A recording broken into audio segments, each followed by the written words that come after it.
마음을 열어드려요. 혼자가 아니에요. 지금 시작합니다. 맘앤맘 톡톡. 나도 좀 살자. 엄마는 힘들어. 아빠도 힘들다. 그래도 사랑한다, 아가야. 육아 힐링 프로그램 맘앤맘 맘앤맘 톡톡. 안녕하세요. 가을입니다. 너무 가을. 좋아요. 무슨 생각 드세요? 콧물주의보입니다. 환절기에 아기들 많이 아프죠? 네, 제가 시작 전에 자진납세하자면 제가 오늘 녹음을 앞두고 한 30분 지각을 했어요. 병원 갔더니 저희 아이부터 시작해서 이 콧물 아기들이 병원에 진료가 쭉 있더라고요. 그렇죠. 병원 가는 게 이게 쉬운 일이 아니잖아요. 병원 갔다 오면 그냥 하루를 다 보낸 그런 체력이 이게 소진됨이 네. 느껴지지 않나요? 그래서 가을이 와서 너무 기쁘다, 너무 좋다 생각하기 전에 우선 병원부터 좀 다녀왔습니다. 전 저희 아이들이 이제 중학생이 되다 보니까 그런 병치레는 이제 좀 안 하는 것 같아요. 네. 네, 맞아요. 이제 교복을 받고 있고 그리고 저 혼자 막 룰루랄라 가을이 오면 이러면서 이쯤 혼자 되면 룰루랄라 가을 여행 가려는 준비를 하고 이쯤 있고. 되면 이제 저희가 그러잖아요. 네, 다 키우셨네요. 너무 부러워요. 다 키운 게 아니랍니다. 반항도 하고. 오늘의 사연은 어떤 사연이 와 있을까요? 네, 오늘은 제가 조금 무거운 사연을 소개해야 돼서 저도 이 사연을 받고 나서 좀 많은 생각을 했거든요. 그래서 우리 맘앤맘 톡톡에서 또 함께 이야기해보면서 이야기하고 의견도 나누고 했으면 좋겠습니다. 우리의 미래를 생각하기 싫어요. 얼마 전 서울 성동구에 세워질 특수학교 설립 조례안이 통과되었다는 반가운 소식을 들었어요. 너무 기쁘면서도 눈물이 났습니다. 그 반가운 기사를 보기 전 장애 자녀를 둔 엄마들이 서울시의회 앞에서 무릎 꿇고 학교 건립을 위해 투쟁 또는 호소, 사정 그런 모습들을 먼저 보면서 아직도 우리 아이들이 설 곳이 없구나 하는 생각이 들었거든요. 저는 중학생 자폐 아들을 키우고 있는데요. 그래도 제가 뭔가 힘이라도 보태고 싶은 마음에 기사 하단에 댓글을 쓰려다가 울음이 터졌습니다. 그 댓글 속에 장애 있는 애들 자라서 뭐 되나요? 자기들이 그 동네 안 사니까 그렇게 말하는 거임. 나 예전에 우리 반에 지능 떨어지는 애 있었는데 등 손이 떨려 옮길 수 없을 정도로 혐오가 가득한 말들이 많았습니다. 지금이 2025년입니다. 이 시대에도 특수학교 설립하려면 부모가 무릎을 꿇고 우리 아이들 다니는 학교가 혐오시설로 불려져야 하나요? 장애 인식이 나아진다. 복지가 나아진다. 교육의 기회가 많아진다. 하지만 이런 이야기들 속에 저는 더 이상 미래를 생각하기 싫어지네요. 하고 사연 보내셨습니다. 정말 무겁네요. 미래를 우리가 꿈꿔야 되는데 미래를 생각하기 싫다는 말이 좀 가슴을 아프게 울리는 것 같습니다. 네, 그 우리 김해에도 예전에 쓰레기 이렇게 소각장 이런 게 들어올 때 우리 동네는 들어오지 말아라. 그러니까 외곽으로 빼라. 외곽에는 또 김해시가 아닌가요? 외곽에도 그 우리 지금 보시면 너무 좋은 우리 김해 평야가 있고 그런데 우리 동네에만 안 들어오면 된다. 근데 그게 사실 우리 건강에 안 좋다 할 것 같으면 바람을 타고도 날아오거든요. 근데 꼭 있어야 될 것이라면 어디에 있든 내 집 앞에 있든 내 집에서 아주 멀리 떨어지든 저는 크게 차이가 없다라고 생각을 하는데 또 자기의 집값이 하락을 할까봐 지금 아마 그런 내용들일 것 같아요. 네. 장애시설이 들어오면 우리 동네에 이제 뭔가 수준이 떨어진다. 그 다음에 범죄에 노출될 것이다라는 그런 과장한 생각, 위험한 생각을 좀 하시더라고요. 어떠세요? 뭐 이거는 몰라. 저는 원래 나쁜 역할이잖아요. 그래서 너무 천사 얼굴인데 네, 나쁜 그래서 역할이라고 해서 좀. 오늘 또 뭐 그렇게 좋은 역할은 못 할 것 같아요. 네. 이게 사회적 인식의 문제 때문이 아닐까. 자, 그렇다면 장애의 기준을 대체 누가 정하는 건지가 저는 중요하다고 생각을 해요. 똑같은 사람인데 누구는 장애고, 그러니까 넌 나보다 못해, 난 너보다 나아, 그래서 복지 뭐 이런 혜택을 준다, 교육 과연 지금 제대로 되고 있는가, 저는 그렇게 생각을 하거든요. 이 부분 특수 학교를 건립한다는 거죠. 학교가 있잖아요. 근데 특수 학교를 건립할 수 없는 사회 구조예요. 왜냐? 학교에서 수용이 안 돼요. 지금 똑같은 사람이고 똑같은 학년의 아이인데 수용을 못 해요. 그러면 이 근본적인 원인을 저는 잘못된 걸 바로 잡아야 된다고 생각을 하는데, 이렇게 계속 어디에 몰아넣는 거죠. 이게 시설화 1960년대 탈시설화 운동들이 시작이 됐어요. 뭐 장애인 시설이나 그런 곳에서 우리가 사회로 나올 수 있게 탈시설화 운동을 하자, 60년부터 시작을 했는데 지금 몇 년도입니까? 자, 그렇다는 거는 네. 저는 이 사회의 인식이 잘못되어서 그렇다고 생각을 해요. 교육, 조기 교육 많이 하죠. 장애인 인권 교육 많이 하죠. 그럼 뭐해요? 머리로만 알고 있는데 장애인을 보면은 따뜻한 눈빛도 필요 없고 그냥 일반인에게 똑같이 먼저 도와줄 필요도 없고 물어봐야 된다. 그러면 뭐해요? 내가 경험하지 못한 것들인데 막상 머리로는 알겠는데 겪어보니 이게 아니라고 저는 생각하거든요. 그러면 조기 교육을 해야 되겠죠. 그러면 조기 교육을 또 지금 우리나라 사회는 어떻게 하느냐, 조기 교육을 앉혀놓고 장애인을 보면 뭐 이런 사람도 있고 이런 사람도 있어, 그러니까 똑같은 사람이야, 이렇게 한다고 아이가 교육이 될까요? 그 발달 시기의 아이가. 그렇다면 장애가 있는 아이와 함께 계속 생활을 하게 해야 되는데 그거를 과연 하고 있느냐, 저는 그렇게 생각해요. 내 아이 조금 늦고 이런 거는 막 조급해지고 막 불안해지고 난리가 나는데 다른 아이 그런 거는 신경 안 쓰잖아요. 너무 개인주의가 우선시 되고 있는 게 아닌가? 과연 똑같은 사람이 사는 사회에서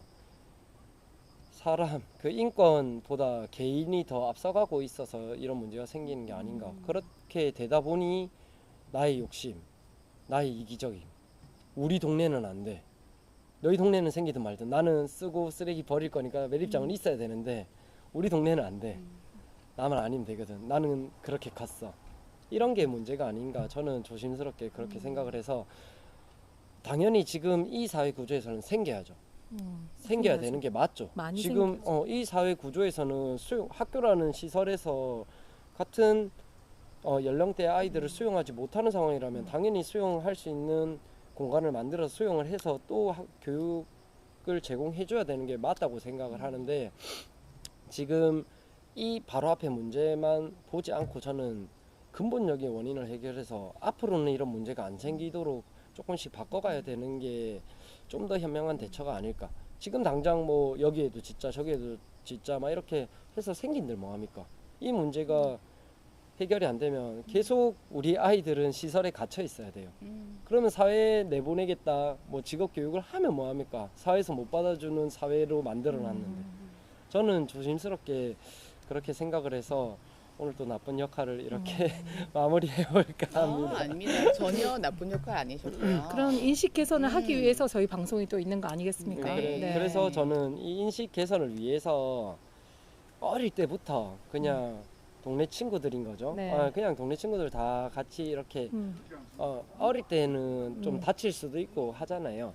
그러니까 조금 뭐 심하게 당연히 다치면 안 되는 건데 조금씩 다치고 하는 거에서 너무 이렇게 예민하게 반응 안 하시는 너그러운 마음을 가지셔서 이렇게 장애에 대한, 그러니까 평등한 인권에 대한 그런 인식이 조금씩 생겨갈 수 있도록 저는 교육이 될 수 있는 사회 구조가 되었으면 좋겠어요. 네. 그런 분위기가 됐으면 좋겠어요. 장애인뿐만 아니라 학교에서도 특수교육 대상자들을 잠정적인 범죄자처럼 취급하는 그런 인식이 아이들뿐만이 아니라 선생님들한테도 있단 말이에요. 뭐 그 선생님들도 이렇게 아이들의 교육 과정을 열심히 따라가다 보니 그 교육 과정에 방해가 된다, 저해가 된다 하는 요소를 없애기 위해서 그런 힘듦이 또 나타나지 않나라는 그런 부분도 없지 않아 있는데 좀 약간 환경이 좀 널널해졌으면 좋겠다라는 생각이 드네요. 실제로 저희가 어떻게 보면 특수학교라는 것은 없어져야 돼요. 그렇죠. 특수학교 근본적으로는 안에서 이 친구들이 자기들끼리 이렇게 있고 보호받고 선생님들 보살핌 받고 이렇게 하다가 갑자기 딱 세상에 나오면 모든 것이 다 좋아지나요?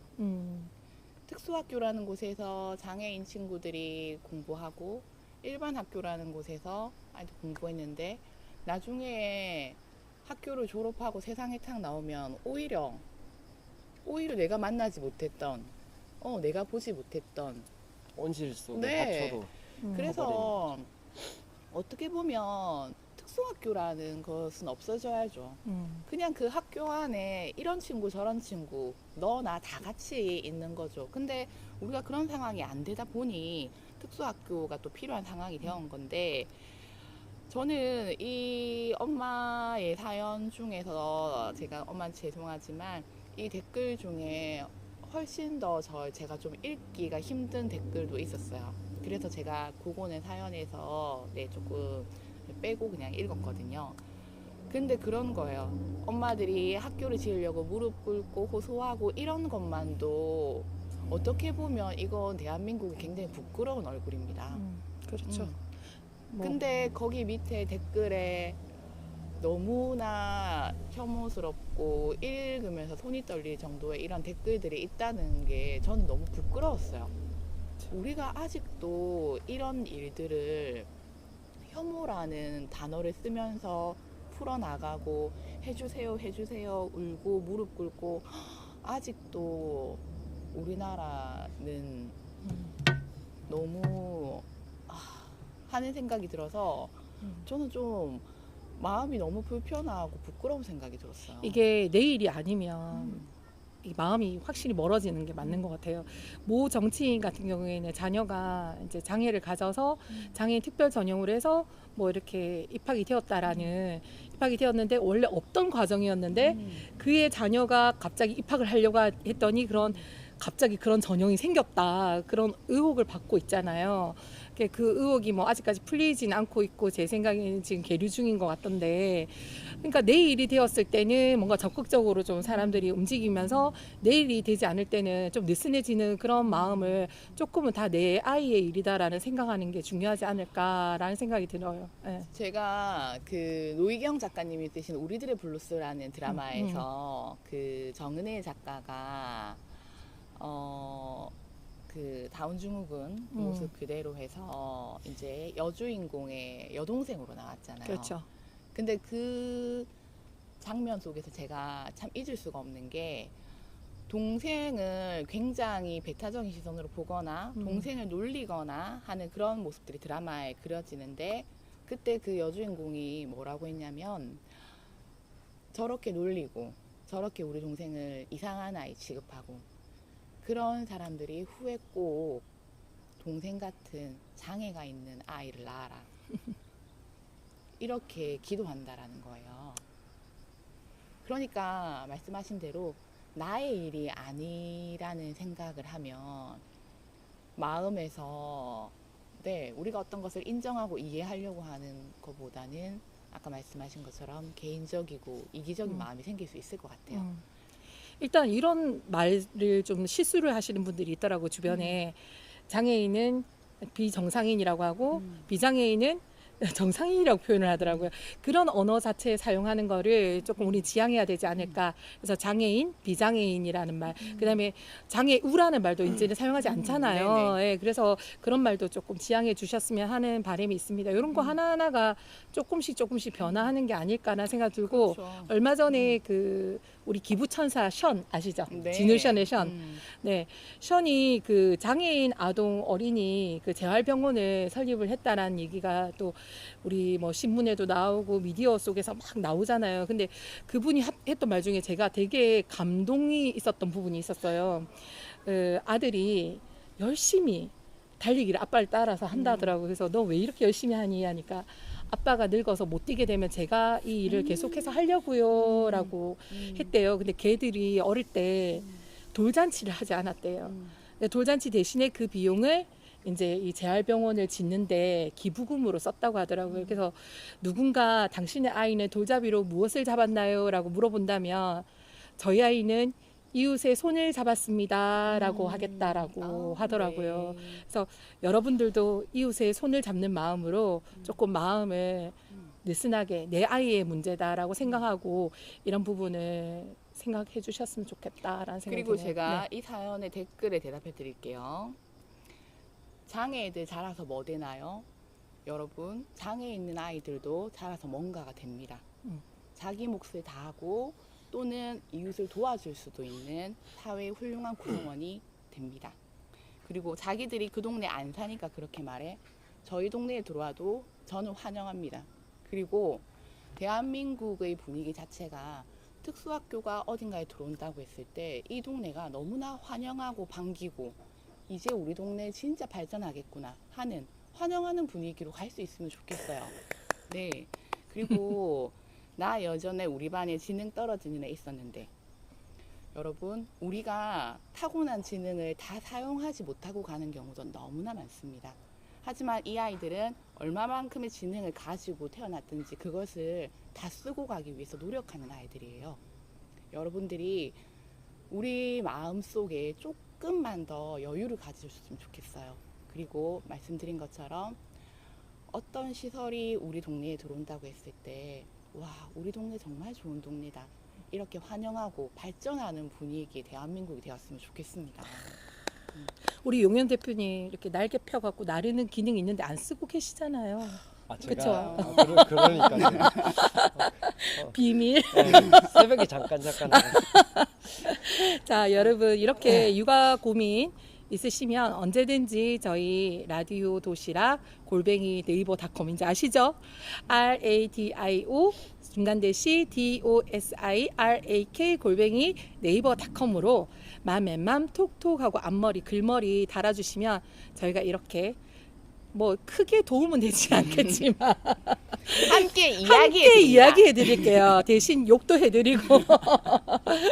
자, 그러면 저희는 다음 시간에 뵙도록 하고요. 이제까지 저희는 오름동행의 심용현. 서준맘 김현지 아름아람마 조아라였습니다. 감사합니다. 감사합니다.